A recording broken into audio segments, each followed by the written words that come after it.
back to another edition of the Prepper Recon podcast. Our mission is to bring you great interviews with preppers from around the world so you can be better informed and better prepared for everything from a hurricane to the end of the world as we know it. This episode is brought to you by CampingSurvival.com. Whether your plan is to bug out or bug in, CampingSurvival.com has all of your preparedness needs, including bug-out bags, long-term storage food, water filters, gas masks, and first aid kits. Check them out online today at CampingSurvival.com. Be sure to enter coupon code PrepperRecon for a 5% discount on your entire order.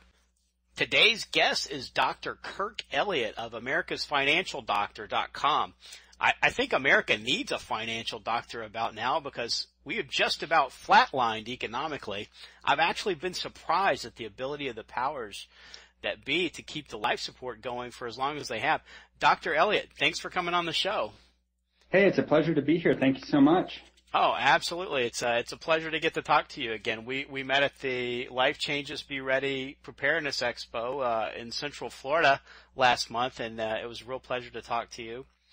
Can you tell us a little bit about your professional background and about AmericasFinancialDoctor.com and what inspired you to start that? Yeah, going way back to the 1990s, I had graduated, had a master's degree in international economics, and I went right into the lion's den. I went into University of Denver for public policy. That's where Condoleezza Rice went to grad school. It's where Madeleine Albright went to grad school. So I thought, hey, you know what? If I know how I believe, so if I can learn how the enemy kind of works, it's like, hey, now I can be a very good advisor to people. So I've been doing this for a long time, but I used to work for a large conglomerate kind of for stocks, bonds, mutual funds. I was a wealth manager, and even back then, Mark, I was sending clients over to the firm that I work for now because they did precious metals. And they said, Kirk, you can't do that. We're going to give you a cease and desist order. You can't sell away from the company. It's like, I'm not selling anything. I'm just telling clients they need to diversify their portfolio. It's not selling away if I'm not making any money on it. I just want to do the right thing for my clients. And they said, well, you can't do it. It hasn't gone through compliance, blah, blah, blah. So needless to say, I took their cease and desist order and I desisted. And then I came over here to southwestern Colorado with my wife and kids, and I love the firm that I now represent. I've got 1,800 clients all over the world. We don't have a bias in any direction because we can do paper, we can do physicals like gold and silver, we can do anything. But just because we can doesn't mean that we do. There's a time and a place for everything. And if you go out there, Mark, and you're talking to like Merrill Lynch type people, they're going to say, oh, they're going to poo-poo gold and silver because they don't sell it. But you go to just a gold dealer like Lear Capital or Goldline or, any of the big ones that you see on Rush or Hannity, well, they're going to poo-poo stocks and bonds because they don't sell them. You know what? There is a time and a place for everything. And sadly, we're at a point in the economy which I'm sure we're going to get into on this show, but the debt, the imbalances, the political, the geopolitical upheavals are such a case that everything is pointing really towards precious metals right now to protect and preserve. And this is why I started America's Financial Doctor was to get people healthy and wealthy and to educate. I am an educator at heart. And once we understand the fundamentals of why things happen, why do interest rates go up? Why does this cause something else? Well, then when you understand the fundamentals, you reduce your risk, you maximize your return, you make sure that you're in the right place at the right time. And you know what? This will give you peace of mind. It's not being in the right place at the right time, Mark, is only half of the equation. The other half of the equation is understanding why you're doing that, because when you put your head down on the pillow at night, if you're stressed about it, if you're stressed about your retirement, it's going to affect your health. It's going to affect your relationships. And so this is why I take such a huge effort to educate my clients, which I've got about 1,800 of them all over the world, and to make sure that they understand why we're doing what we're doing. And now we've got a big, nice, holistic approach to investing. It's not just being in the right place. It's understanding why we're doing that. And this is why, I called it America's Financial Doctor, because it's more than just investing. It's education. It's about your health, because financial stress causes a lot of problems, and we can avoid that just with a little bit of education and letting the trends work for us rather than against us. We can take advantage of them instead of letting the trends take advantage of us. See, there's hope. There is hope in this message, Mark. Even though the world does seem gloom and doom and the economy is horrible, if you just put your head in the sand, you know what? You're going to sink with the ship. You will. But when you use the wisdom that the Lord gives us, and the creativity and the wisdom, the discernment, all of that, that's, oh my word, He created us to thrive, not just survive. And that is the goal of America's Financial Doctors, is integrating the scriptures and financial wisdom and history, and integrating all of that to do the right thing at the right time, and basically be like modern day sons and daughters of Issachar, who understood the times and knew what to do. That's my prayer, is that we are sons and daughters of Issachar modern day, who understand the times and know what to do, and just groom the next generation for success and create a legacy that will span for generations. And on Friday, unemployment dropped to 7%. Are we out of the woods now? No, see, unemployment numbers are one of the most manipulated numbers that there is. And this is one of those fundamental things that we have to look at as wise and prudent investors. It's like, why did it dip below 7%? If you look around, it's not all of a sudden, it seems like all of your neighbors, friends, family, and stuff are all of a sudden have jobs. This is a very manipulated number, because what the government has done, and it goes back to 1996, the Boskin Commission, and how they started readjusting consumer price indexes and things like that. But what they've done, Mark, is they've taken people who are so discouraged that, because they can't find a job, they're taking them out of the numbers. They say they are no longer part of the mechanism on figuring out what unemployment is. So when they actually reduce the working population, it makes automatically the unemployment rate come down. But just because somebody's so discouraged that they stopped looking for work, does that still mean they're unemployed? Yes, of course it does. So we should count them. When you count everybody that's unemployed, that's so discouraged that they're not working, you know what? The number is closer to 19% unemployment. That's the equivalent of every man, woman, and child in about 20 states is unemployed. This 1/5 of America. I mean, this is really bad. It's not 7%. We're pushing actually 20% when you don't use manipulated numbers and stop counting people. And does that 19 to 20%, does that include the 11? We're getting really close to 11 million on disability as well. Would that include them? No, it doesn't include them. I mean, when you start to add the 11 million people on disability, they're not working either. So the 19% includes the people who are on the unemployment rolls, the people who are underemployed. Let's say you had a job, an engineer, full-time job with benefits. You get that job cut. You lose your job. Well, then you have to replace it with a part-time job at Taco Bell or McDonald's or Walmart or whatever, making half of what you made before. But now you've got 3 jobs, because you're working 10 hours at McDonald's, 20 hours at Walmart, 15 hours at Taco Bell, whatever, and you're making half of what you made before. The government would say, hey, we just created 2 jobs. Because they've now got 3 jobs, they lost one, that's a net creation of 2 jobs.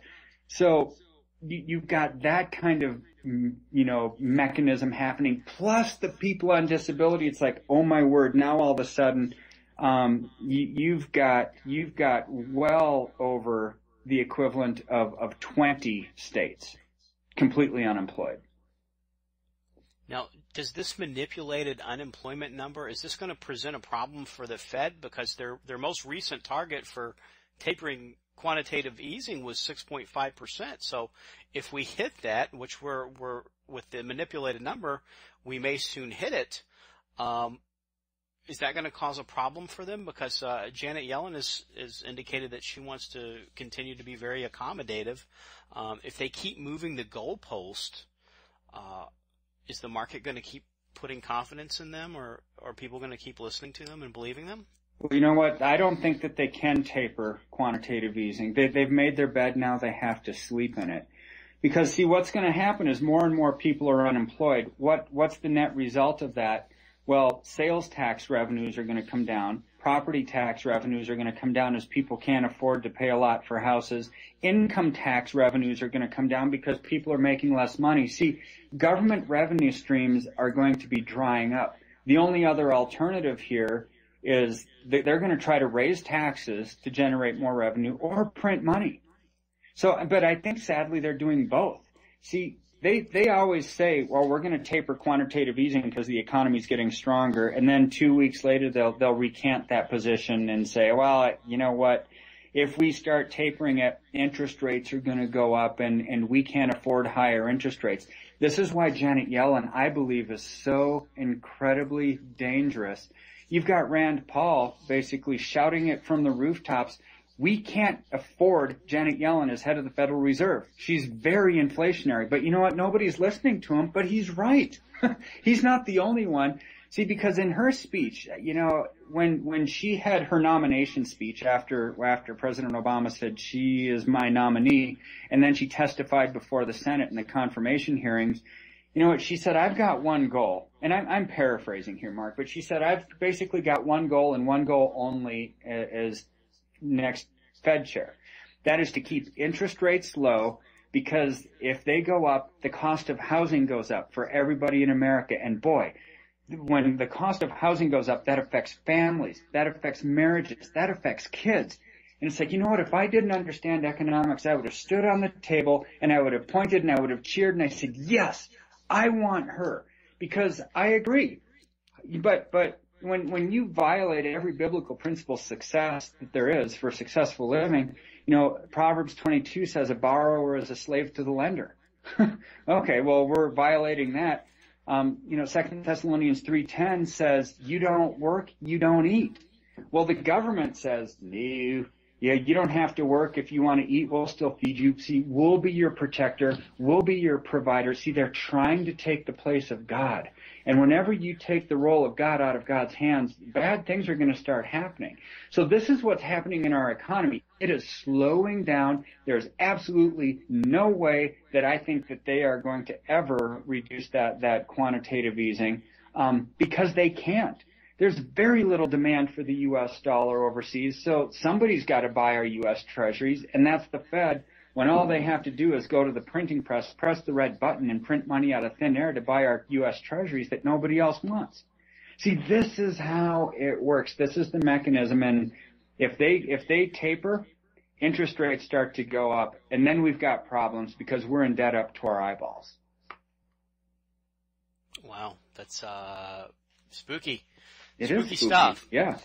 Now, we've seen a lot of folks that are protesting for a higher minimum wage lately. I would agree with them. You can't make it on $7.25 an hour, but why can't we make it on $7.25 an hour? In 1910, that would be almost a week's wages.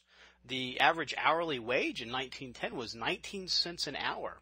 I would expect that folks were probably able to provide for their families and do okay on 19 cents an hour in 1910.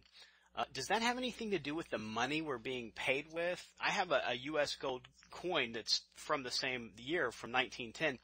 Even at these depressed gold prices, I can tell you, it'll buy me a lot more than a $5 bill in my wallet, but it has the same face value. Yeah, and see, since 1910, the U.S. dollar has lost about 98% of its value. 98% just due to the inflationary pressures.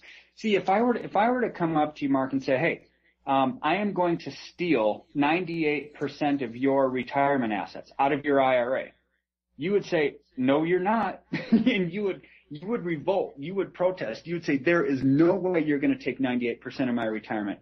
But that's exactly what the government has done. It's just happened in such a long time span that people don't really realize that it's happening. It's kind of like the frog in the boiling water analogy. If it were to happen right away, people would protest. If it happens over a long time, it doesn't really make sense. But your comment there about the gold coin really makes a lot of sense, because boy, if you went back to the early 1900s, a $20 bill used to be convertible for 1 ounce of gold. That's why the 1 ounce gold pieces say $20 on them. You could go to the grocery store, you could go to wherever and either give them 1 ounce of gold or a $20 bill. It was convertible. Well, the question becomes, what did that buy you? Well, $20 back then would have bought you a finely tailored men's suit, a shirt, a tie, a belt, and shoes. That's what the $20 bill or the 1 ounce gold piece would have bought you. Well, fast forward to today. What does $20 get you? Well, it doesn't even get you a date night out at Chili's with your wife. But what does the 1 ounce of gold get you? The 1 ounce gold coin at over $1,200 an ounce still gets you a finely tailored men's suit, a shirt, a tie, a belt, and shoes. See, it maintained its purchasing power over the last 100 years, where currency does not, because they can print it without discretion. They print it out of thin air. I think that is one of the best examples where you can look at gold and silver as an insurance policy. It's an insurance policy against a collapsing currency where the currency doesn't even become worth the paper it's printed on. And how can we find a value for gold right now? Well, the markets always determine value. I mean, there's so many different ways to look at it. If you looked at, for example, where the last high point, back in 1980, when gold was $850 an ounce, it made the big run up in the late 70s from 70 something bucks all the way up to 850. Well, you have to look at the global monetary base. How much money was in circulation at that time? If you take all the money that's in circulation now and put and make the same comparison, just the same ratio, well, gold would be well over $30,000 an ounce. So, I mean, that's one way of looking at it. The other way of looking at it is, well, what is it worth to you? I mean, when people in countries, China, India, Russia, Brazil, I mean, you name it, are starting to get rid of their dollar holdings and go into gold like there's no tomorrow, why would they do that? Why would China be the largest importer of gold on the planet, be the largest producer of gold on the planet, and none of that actually hits the open markets? They keep everything they produce, and they're the largest importer of gold. Do they think gold is going to go down in price? Probably not, or else they wouldn't be gobbling up every single ounce that they could. They think it's going to go up, and they think it's going to go up through the ceiling, or else they would be net sellers, not net buyers. So the value over time, I believe, is going to go through the roof. The top 15 analysts in the world are now pegging gold to hit between $7,500 and $15,000 an ounce by the time this bull market is over. Maybe 5, 8, 10 years down the road. Nobody knows for sure when this is going to happen, but they're pretty much in concert with what the end result is going to be. Well, that's good and that's bad. That's great for people that own gold. The bad part about it is it gets there because the economy as we know it is going to change, and we need to protect and preserve because the dollar is going the way of the dodo bird. It's monopoly money. It is, and I think we're seeing that more and more. And when we look at just in my lifetime, when and I'm going to date myself by saying this, but I think minimum wage was around $3.35 when I started in the workforce, and I think that $3.35 would have bought me a lot more then than the $7.25 will now, and it is. It's just kind of a leaky sieve that we're trying to store our value in, and it's not very efficient for that. The silver to gold ratio right now is 63-1. Is that normal, historically speaking? No, that's just way out of balance, and what that means is it takes 63 ounces of silver to buy 1 ounce of gold. That's what that ratio tells us. So, in the past, we'll probably get back to a 30-1, 20-1. 20-1 is a more normal number. So at 20 to 1, where should gold be? Well, you just do the math. At $1,000, that would put it at $200 an ounce. I mean, we're looking at crazy numbers down the road. I'm sorry, $50, but it's at 20 right now. So what does this ratio tell us? It's 63 to 1. It tells us one of two things. Either gold is way overvalued or silver is way undervalued. Well, with the political tensions and the geopolitical tensions, the economic turbulence, the countries and continents running out of money, there's unrest in the Middle East. All of that kind of stuff causes gold to go up. Those same fundamental factors that cause normal paper markets like stocks, bonds, mutual funds to come down causes gold to go up. So I would say gold is not overvalued. Gold is still going to go through the roof. So that means silver is really undervalued, and it's got some major catch-up to do down the road. I mean, if you put gold at $5,000 an ounce down the road, the lowest estimate I've seen is 7,500. Well, man, at 10 to 1, that would put silver at what? $750 an ounce. So at 20 to 1, that makes it, roughly in the mid 300s.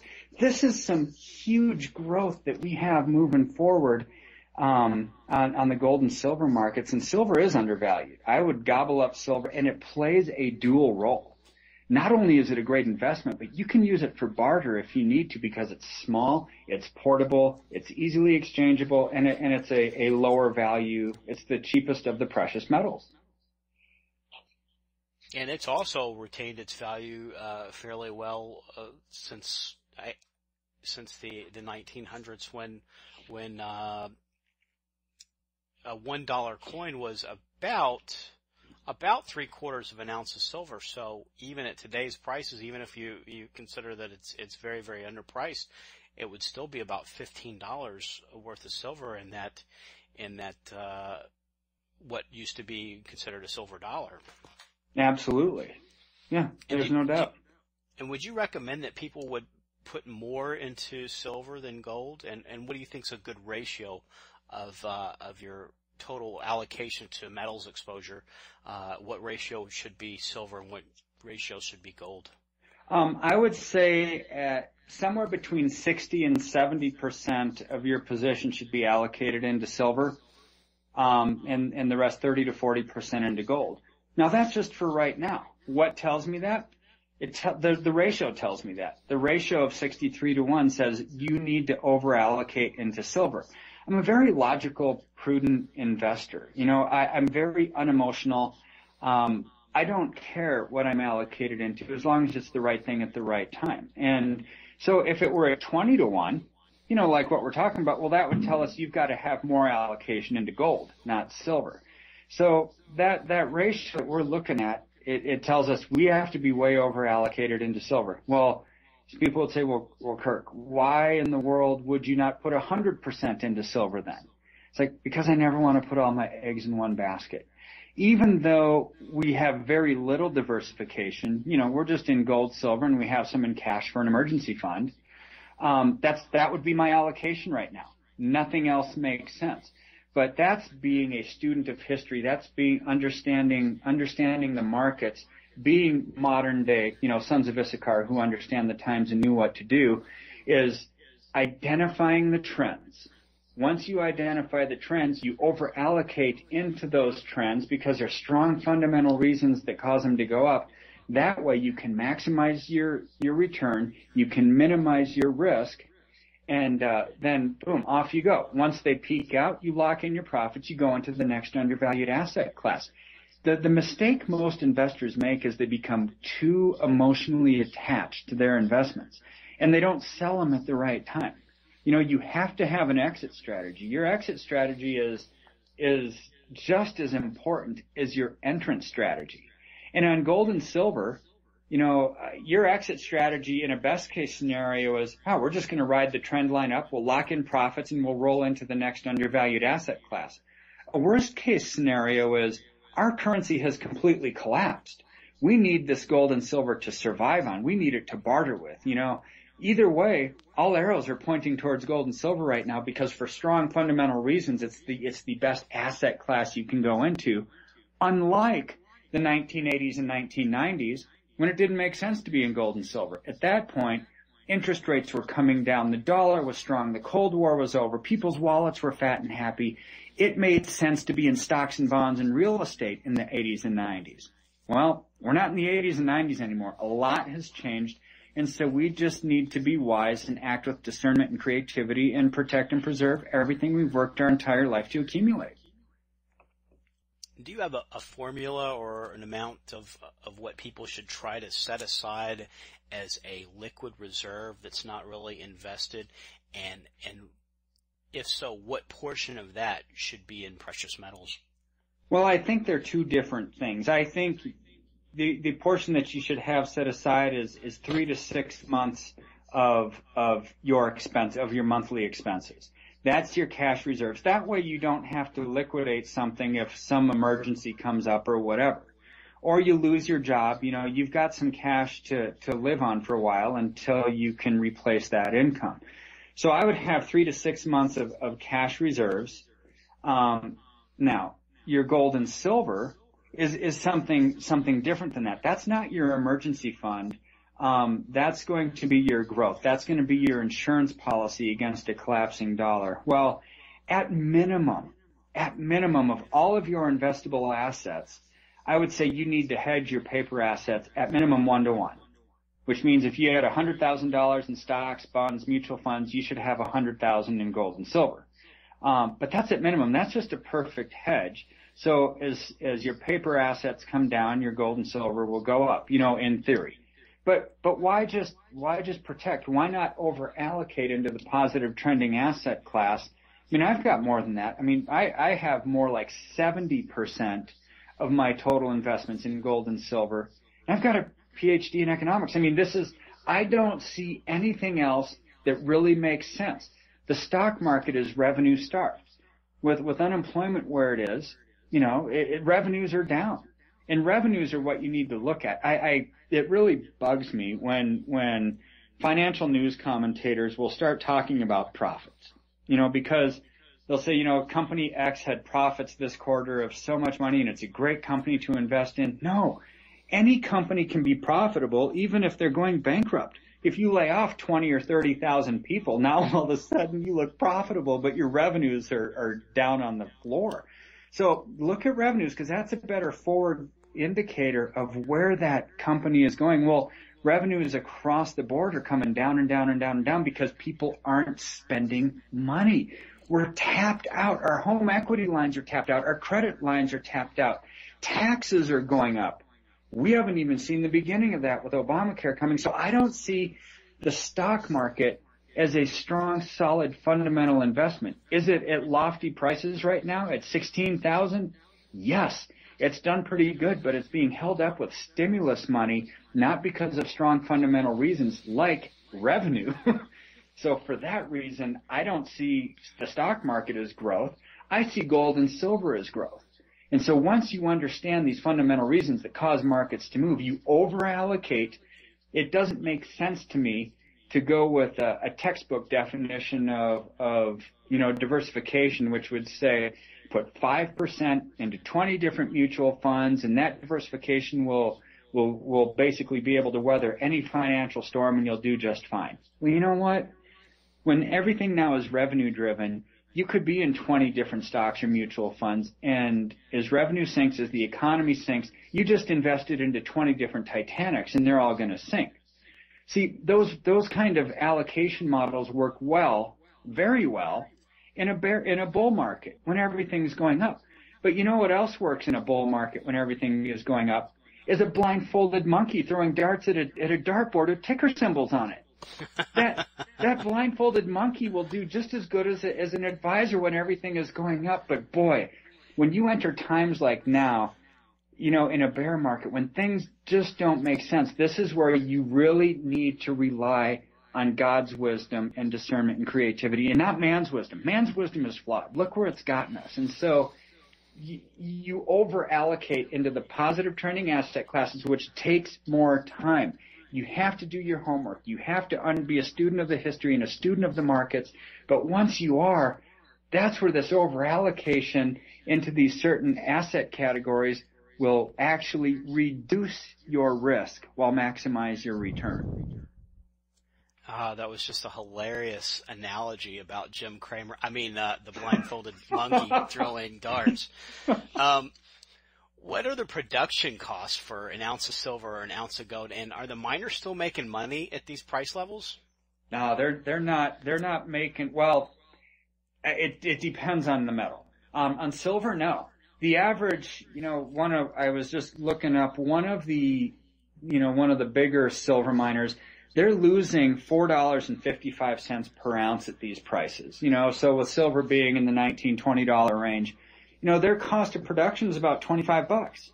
Well, they're losing money. Well, gold, it actually depends. Some of your senior miners, they're getting it out of the ground for about $1,200 an ounce, which they're just barely breaking even. But a lot of the juniors, because they're buying, new equipment, they're startups, they've got a lot of extra cost of production. They're at about $1,400 to $1,500 per ounce to get it out of the ground. At these prices, a lot of your junior mining shares will not make it unless prices go up pretty quickly here. And so this is the danger. I talk to a lot of people who think I'm invested in gold and silver. I've got, mining company X because the leverage and blah, blah, blah. You know what? They might not make it. Investing into gold and silver mining shares is not the same as investing into gold and silver. To me, that's just another paper asset. That's just another stock, just like you would be buying GM or Exxon or whatever.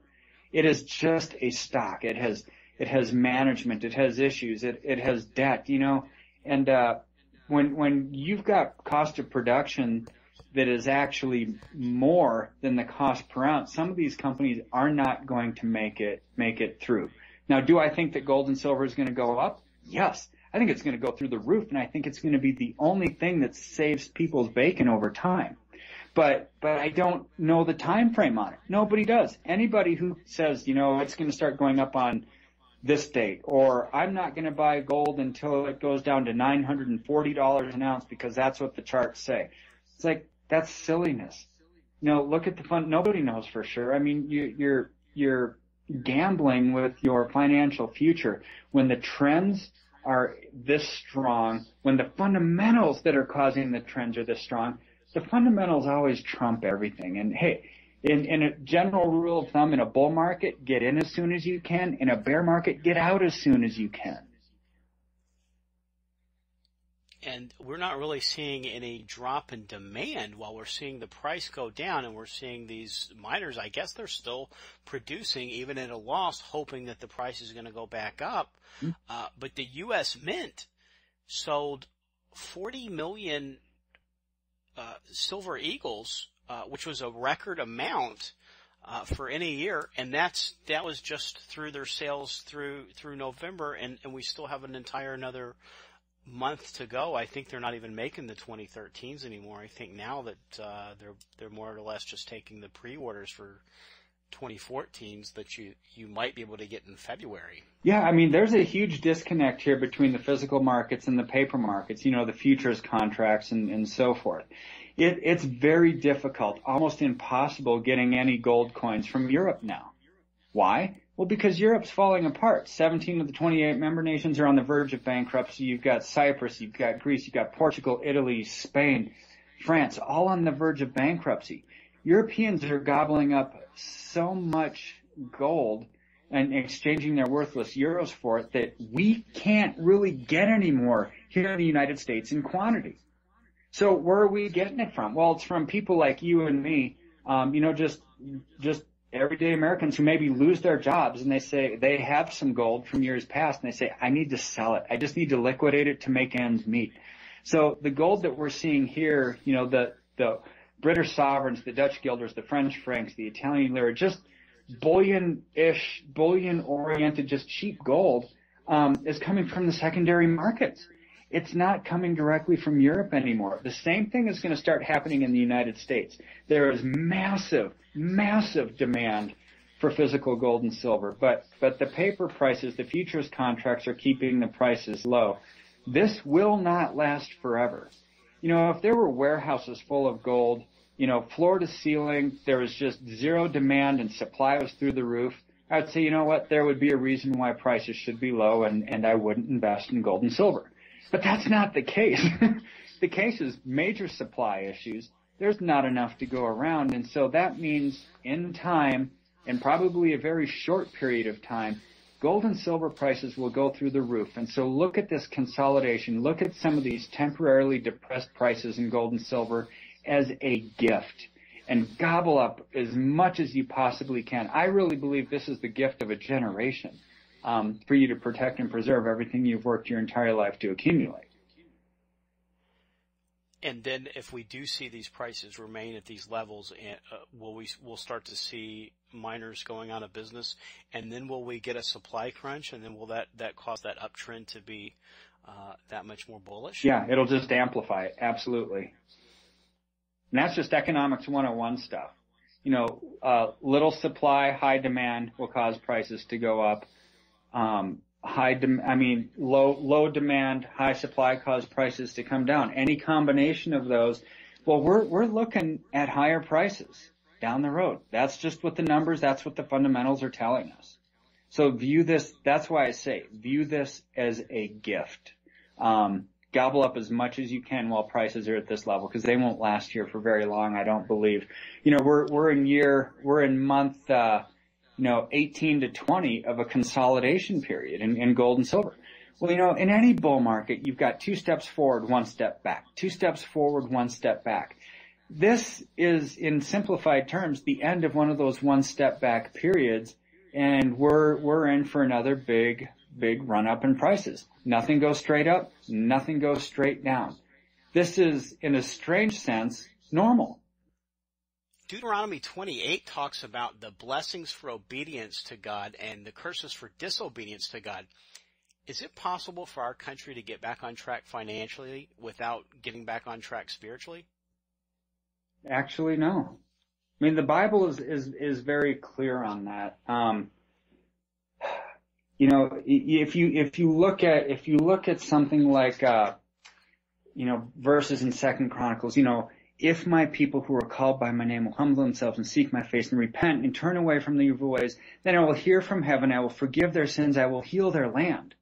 Okay, so that's a promise, and God's word doesn't return void.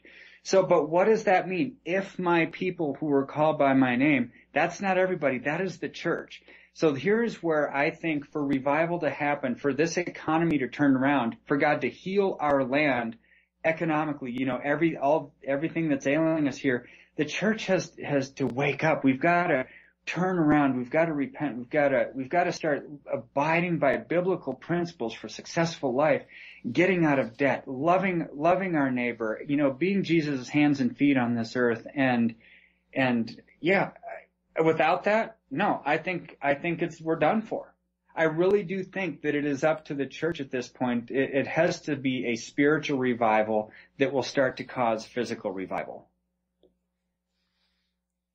Very good.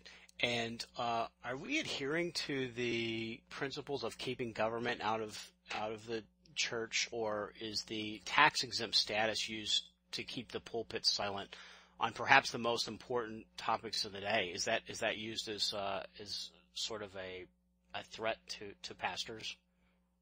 I think it's used as a threat, but I think it's a false threat. I think pastors are by and large walking around in fear, not wanting to be, quote unquote, political from the pulpit. But you know what?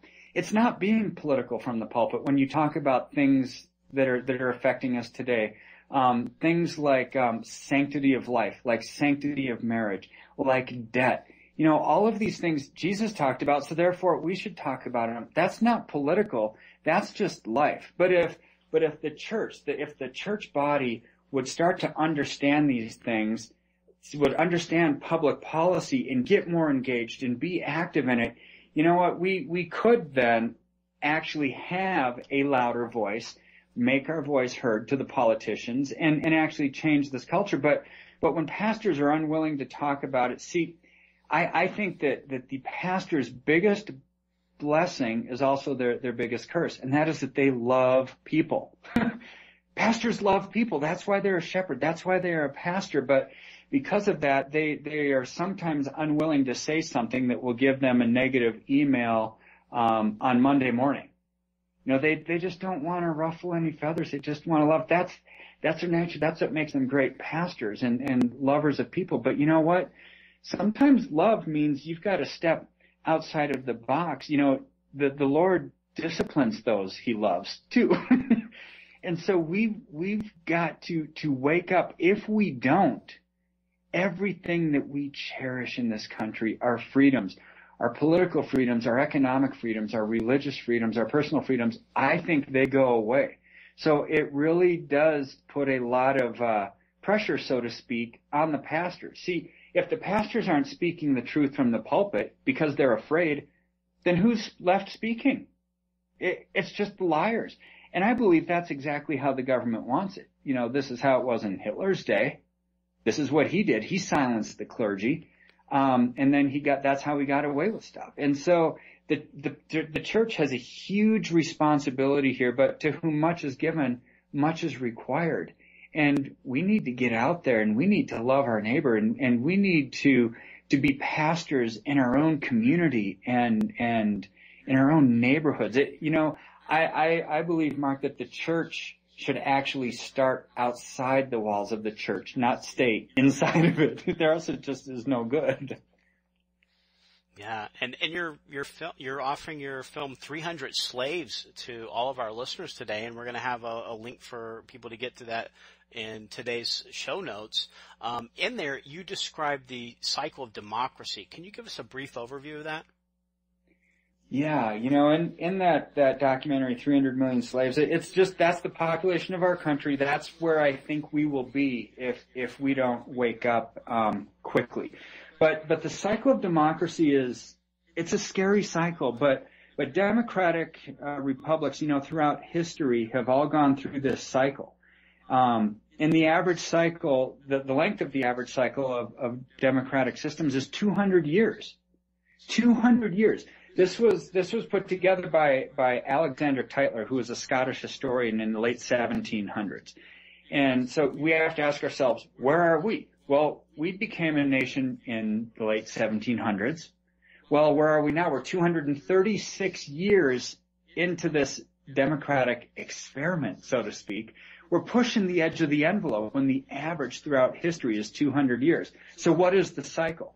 Well, the cycle, it goes from bondage to spiritual faith, from spiritual faith to great courage, from great courage to liberty, from liberty to abundance, from abundance to selfishness, from selfishness to apathy, from apathy then back to dependence, and dependency back into bondage again. So we have to say, okay, my word, where are we in America right now? Well, why did our ancestors come over here from Europe to begin with? They were fleeing religious persecution. They wanted to worship the way that they wanted to. So they went from bondage to spiritual faith. Well, then that led to great courage. We fought the Revolutionary War, and that courage went to liberty. We gained our freedoms. Well, because of that, we became one of the most abundant, successful nations that this world has ever seen. I mean, it has been an amazing journey. But when you become fat and happy, like in the 1980s and 1990s, the culmination of this period, people start to become selfish. They start thinking, oh, we need a second BMW, we need a third one, we need a second vacation home, we need this, we need that. And then when they're fat and happy, they start to become apathetic. They stop caring. They start caring about their neighbor and about the public policy and things that are going on. Well, when that happens, when you become apathetic and stop caring because your wallet is so fat, well, then you go back into dependency again. See, this is where I think that we are. We're on like step 7 of 8 in the cycle of democracy. The next one is back into bondage again. And if you look around, this is making sense. I would say we are in the apathy to dependence stage. People are saying, not necessarily you and me, not the listeners of this program, but as a nation, it's like, we want free health care. We want this. We want that. we deserve it. We become a nation of takers instead of a nation of givers. Again, violating biblical principles. And we've amassed too much debt. We can't take care of ourselves anymore. So we're starting to rely on the government to take care of us. We are back in the dependency stage. The next one is back into bondage. That's a scary cycle because it repeats itself over and over and over again throughout history, and we're nearing the end of it. And you're also making available to our listeners 2 free ebooks today also, and we're very, very grateful for that as well. Can you just tell us a little bit about those? Yeah, 2 ebooks. They can find them on your website. It's Surviving Global Governance. It just talks about what is happening, how our freedoms are being stripped away, not just in this country, but globally. You know, there's a globalist agenda. We're giving away our sovereignty and our freedoms piece by piece by piece to institutions like the United Nations and other non-governmental organizations. Going to international criminal courts, superseding our Supreme Court. We're just losing our sovereignty. Well, this is trends that are happening. They're real. They're live. It's not theory anymore. And there are things that we can do to protect ourselves from that. That's what this book is all about. Strategies for successful living. The second book is 10 ways to avoid the economic tsunami that is coming. That one I just lay out 10 biblical steps for success on how you navigate through this minefield of an economy that we're living in. All of us were knit together in our mother's womb for such a time as this, when God could have placed us on this earth, 200 years ago, 400 years ago, 100 years into the future. Why did he choose us to be here right now? We better figure that out. We better figure out what our calling is and run out that calling with a passion and a fervor that can only come from a Holy Spirit empowered life, because we're going to have to answer for that. We're going to have to answer for our days on this earth. And this is why I lay this out in this book, 10 ways to avoid the economic tsunami. It is coming, but there's hope. There's hope in this message. There's things we can do to protect and preserve and actually thrive. See, when we're created in God's image, we're not created to just survive. We are created to thrive. And so that's what this is about. And once we understand our calling, once we understand that everything we have is the Lord's, he entrusts us with the money that he's given us, for example. And someday we're going to look into his fiery eyeballs on Judgment Day, and we're going to have to answer. He's going to say, Kirk, why did you do what you did with the money that I entrusted you with? Why did you advise your clients the way you did, with their money? I better have a good answer, because the only thing that I want to hear out of his words is, well done, my good and faithful servant. With you I am well pleased. Any other answer, Mark, you and I aren't going to be prepared for anything else that comes out of his mouth that day. None of us would be prepared. And I want to make sure that I don't get in the way of God's plan for my life. That's why I wake up every single morning praying for wisdom, to use God's wisdom and to keep me out of the way of his perfect plan and advise my clients properly. And this is why I wrote these books, to get the knowledge out there, everything that he's gifted me with in this economic realm. I want to get that out to people so you can have the knowledge that you need to make wise decisions with your own finances, because you are going to have to answer to the King of Kings and the Lord of Lords at someday for what you did with the funds that he entrusted you with. What absolutely great advice, Dr. Kirk. That's awesome. And of course, we'll have links for folks to get the free ebooks and to watch the film in today's show notes. But can you tell the folks that might be listening on Stitcher or iTunes or YouTube where they can find you? Yes, go to my website, americasfinancialdoctor.com. Just America's Financial Doctor, all spelled out, americasfinancialdoctor.com. Or you can email me at Kirk, that's K-I-R-K, at americasfinancialdoctor.com. Or feel free and just give me a call. I'll give you my personal number right to my office, 866-211-8986. That's toll free, 866-211-8986.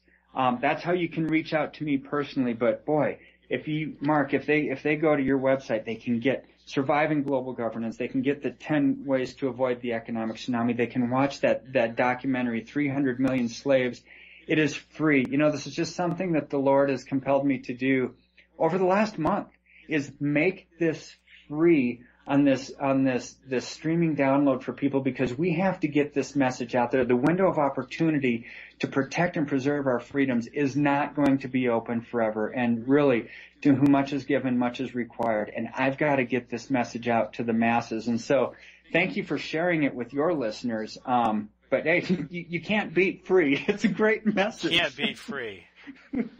That's awesome. Dr. Kirk Elliot, thanks again for taking time to come on today's show.